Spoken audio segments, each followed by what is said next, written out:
Hello and welcome to Mission Alive again. I have been thinking over the past few days while I've been thinking of the death of these great women that served in Papua New Guinea.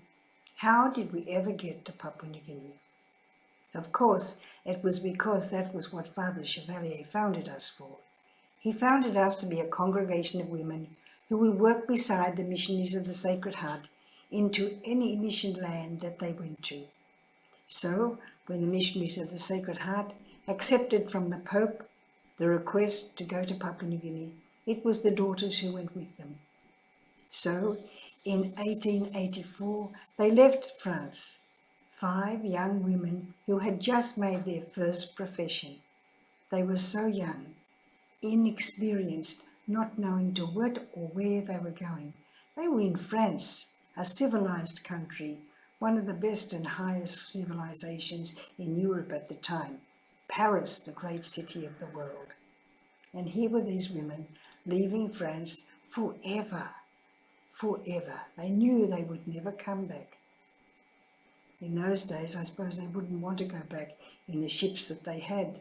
It took so long to get from there to Australia.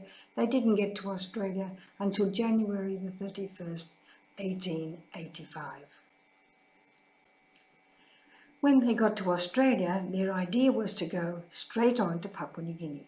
But of course they knew they would have to have a house in Australia so that when other sisters came, they could stay there. When sisters in Papua New Guinea got sick, they could come down to this house and recover. So they asked the Archbishop, please, could we set up a house in your Archdiocese of Sydney?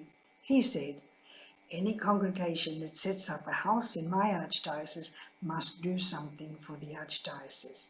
You are a teaching congregation, so you can set up a school.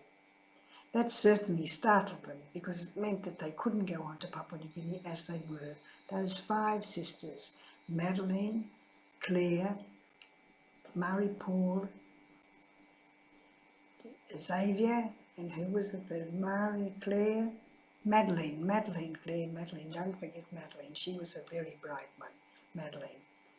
So the 5 of them, who was going to stay? Of course it had to be Sister Xavier because she could speak English and she was a trained teacher. She'd been trained in Ireland where she came from before she had become a sister.